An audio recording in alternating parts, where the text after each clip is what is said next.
So Jameson Taillon, that's going to take some getting used to saying that name.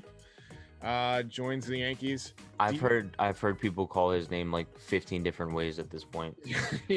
I butchered it. Not only did I say his last name wrong yesterday, but I spelled it wrong in my video. And nothing bothers me more than when I make an error on screen. Like if I say something wrong, that happens because you're a human being or whatever. But if I like type something out and I look at it and don't see it, like it's all I can think about today. But again, another guy who has that injury history, 2 Tommy John surgeries. Do you share my concern that maybe we're relying too much on guys who haven't pitched much? Because I'm just going to give you my quick take on this, and this is kind of an odd statistical quirk. If the playoffs were to start tomorrow, our number 2, 3, and 4 were Corey Kluber, Luis Severino, and Jameson Taillon. And combined, those guys threw one more inning than you last season. I would say maybe a little bit. So I think these are moves that are very low risk, high reward. We know that that's what the Yankees have been looking for the past few years. They're not going to hand out a $300 million contract to Trevor Bauer. They're going to go for these 1 year, $11 million deals like Corey Kluber, and then trade for a guy like Jameson Taillon, try to get a deal. Obviously, there is cause for concern that they haven't pitched in 2 years. But I still think moving forward, the Yankees' anticipation is going to be that these guys are going to stay healthy. Cashman has a history of doing this. Guys like Troy Tulowitzki, guys where he banks against the injury history. Even James Paxton to a degree, Carl Pavano, guys who've had injury histories, he's not afraid to bet on them. And I would love it if Taillon could be what he was in 2018. But 3 years in baseball terms is a long time. It's a long time. Severino, I'm more confident that he'll come back and be strong. But there's just something, it just doesn't feel right that we're banking on all of these guys who really have to prove themselves. It's a lot of question marks. No matter what move the Yankees make, people will always find a way to knock it. People even knock the DJ LeMahieu deal. So I think we should just wait and see what happens, because the worst case scenario, Kluber sucks next season or he gets hurt.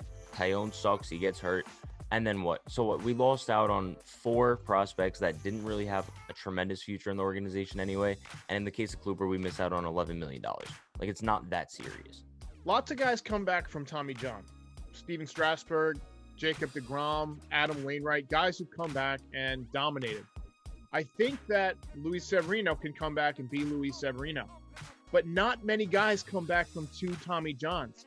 Nathan Eovaldi, he had his best season after his second Tommy John surgery, but he's really kind of fallen apart since then. Daniel Hudson and Chris Capuano both were pretty solid pitchers before they had their second Tommy John surgeries. Neither one of those guys really ever did much. Johnny Venters was a great reliever, but now 3 Tommy John surgeries later. 3. After 2, you gotta say, hey, maybe I'm throwing the ball wrong. But 3 Tommy John surgeries. Guy goes through freaking ligaments like I go through underwear. I don't know. But look. Hopefully he uses more than 3 pairs. Some of these billionaires have 3-4 pairs of underwear. I would have much rather preferred the Yankees took their money and spent it on one big piece like a Trevor Bauer, or go out and get, if you have to give up, a prospect to get a Kyle Hendricks, who makes $13 million. $13 million is what you spent on Kluber and Taillon. So they're basically banking that these 2 guys combined are going to be better than Kyle Hendricks. I just don't know if this is the right approach. I probably would have done it a little differently. In my perfect world, the Yankees would have acquired Kyle Hendricks. Now, obviously, they could still do it, especially now that they have a little bit of money off the books with the Taillon Ottavino deal and everything. But did they move Ottavino? Yeah, to the Red Sox. I bet he got traded to the Reds. I was on a conference call. You're breaking news. Who did they get it? Yeah. Who did they get for him? I'm not too sure. I think just some prospect. Ottavino to Boston for a player to be named later. The Yankees are kicking in $850,000 in the Ottavino. So basically, the Yankees are paying Ottavino. The Yankees are paying Ottavino $850,000 to pitch against them. Yeah.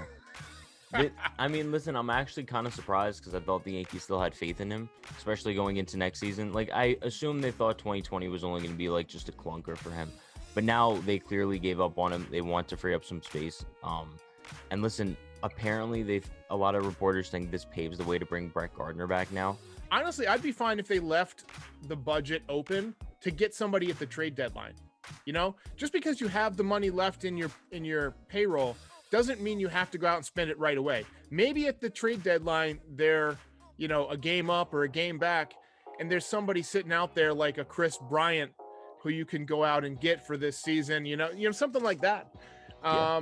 I'm not saying you need Chris Bryant. I'm just saying that type of impact player that you could bring in at the trade deadline. So breaking news here on the podcast. Look at that. The only thing that I could think of, and I don't understand why they would want to help the Yankees out financially. The only thing I could think of is that maybe they're going to move Ottavino. Maybe they like the prospects they can get somewhere else, or they want to have that asset at the trade deadline. So like if you trade for Ottavino now, you have to pay him for a little bit, but somebody needs a relief pitcher in July, then maybe you're able to spin him for a better prospect than you gave up. That's the only path that I can follow there. Yeah, this trade only really confuses me because going into this season, I really anticipate Ottavino to be the X factor in that bullpen. Like, I look at the Yankees bullpen right now, and I think it's kind of weak. The only guys that I kind of can rely on, Zach Britton, Chad Green, Aroldis Chapman, right? And those are three guys. Usually, like, you look at Tampa's bullpen, they got like 8 guys they could go to in any given time. So I thought Ottavino, if he returned to form in 2021, he would be an X factor in that bullpen.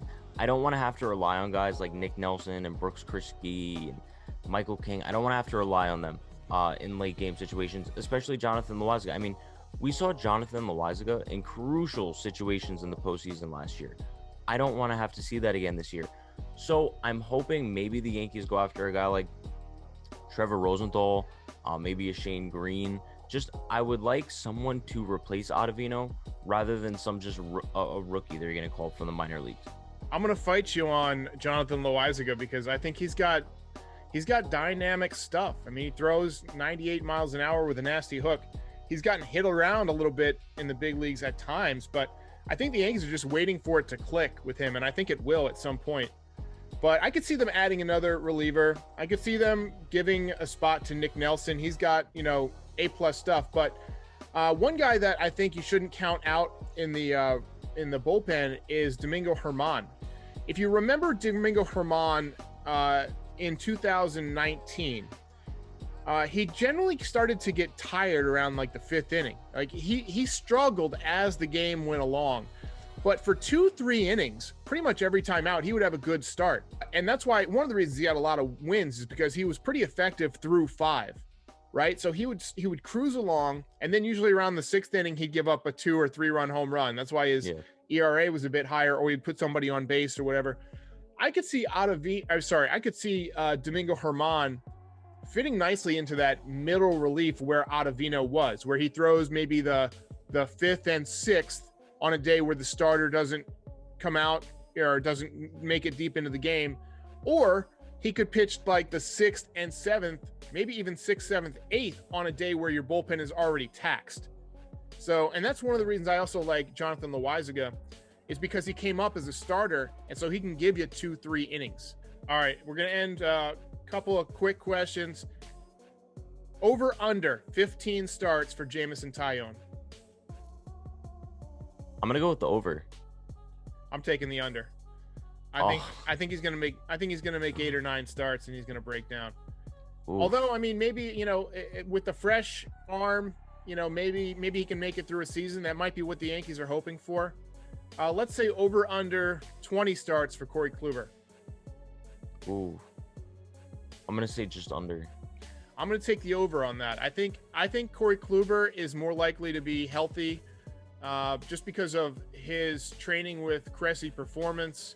He's been kind of acclimated to this Yankees training regimen already. I think he's going to be more durable.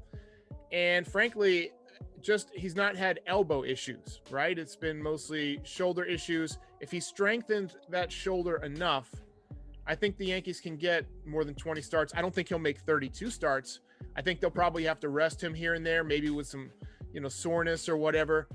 But I think if you get 24 to 26 starts out of Corey Kluber, that's a successful season. Last question before I let you go. Do you think that Hal wants it as bad as George?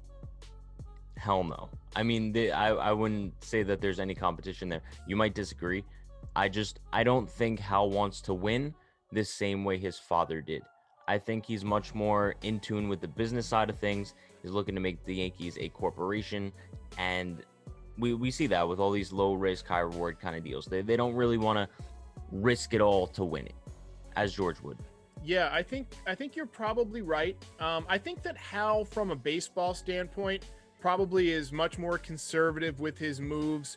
But I think if George Steinbrenner was, let's say George Steinbrenner was alive and he was 60 years old this winter, Trevor Bauer would already have had his Yankees press conference, because George Steinbrenner would say, hey, this is the best pitcher that is out there. Let's get him. Who cares about the luxury tax? Worry about that next season. Because he understood that nothing builds, no matter how competitive your team is year after year, with staying under the luxury tax and being consistently good, nothing builds fans like a parade down the Canyon of Heroes, like a World Series championship. And he understood that. And he was willing to sacrifice downtimes. The 80s were a slow time, but the Yankees got back-to-back World Series titles in the late 70s because he was willing to bring in guys like Reggie Jackson when everybody told him no. Everybody said no. Yeah. I think that George wanted to win in the way that a Garrett Cole wants to win, where he wants to not only win, he wants to humiliate you. He wanted to bring shame on your family for generations. Whereas I think that Hal Steinbrenner wants to be near the top of Forbes magazine's richest sports owners. You know what I mean? Yes. He wants to keep upgrading his jet and have a bigger boat and all that stuff. And I don't want to talk too much smack about him because I do think he wants to win. I just don't think it's that same instinctual, guttural need to win. George Steinbrenner didn't want to win. He needed to win. I think Hal wants to win.